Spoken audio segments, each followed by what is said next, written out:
to take a look at what the Game Lab Burrito Busters have to say about a new Nintendo cart now playing on a screen near you. Now, you know the drill. On our very own Player Pros, who rate the games in 4 categories, here's what they have to say. We've got graphic quality, sound effects, player challenge, and overall fun factor. Now, our scoring system goes like this. A 2 means, well, not so hot, and you can tell by that guy's face. A 3 is average, pretty mediocre. A 4 means good game-playing stuff. And the big number 5, the Maniac, means don't miss it because it's as good as it gets. How many times have you heard, you can't get anywhere playing video games all day? I've heard it a lot. Well, all that has changed now because you can now win $10,000 just for playing a video game. It's called Treasure Master. And what I say is true. Somebody out there is willing to give you cash and a whole bunch of valuable prizes just for doing what you like to do anyway. Play video games. I love this country. It can all happen when you pick up Treasure Master and pop it into your NES. Now, the game stars a kid named Scooter, just a regular kid till he came across this old beat-up coin that had a bunch of weird markings on it.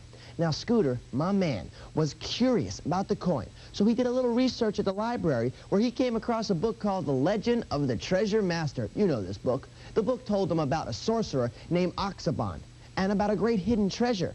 The book said that in order to find the treasure, a great quest of the mind would have to be undertaken, and that the key to open the treasure was a special coin. Check it out. It was his coin.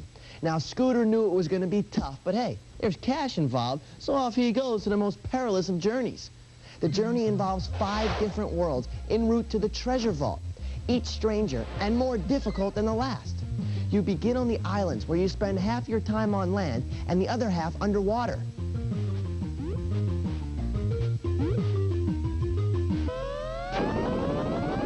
Next, you rocket up to the moon, where you take on a bunch of underground moon monsters. That dude's got no legs. Ooh, along the way, you encounter many different obstacles, like those sharks you see right there. Not to mention various bugs and flying foe. What is that?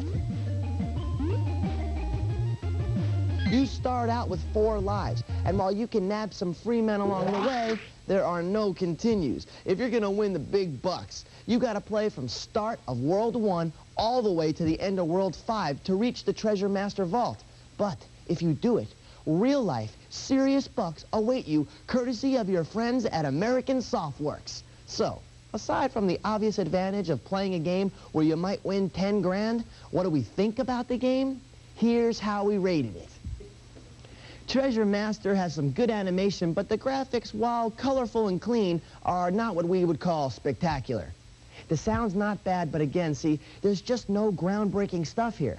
When it comes to a challenge, though, this game is about as tough as it gets. You're going to need to be a real game pro to stand a chance at winning the money, because this cart is seriously tough. Now, it's fun, but then, how can a game not be fun when you're playing to win 10 grand? Huh, I'm going to start right now. We don't know who among you is going to pull it off, but we do know that you're going to have a pretty good time trying.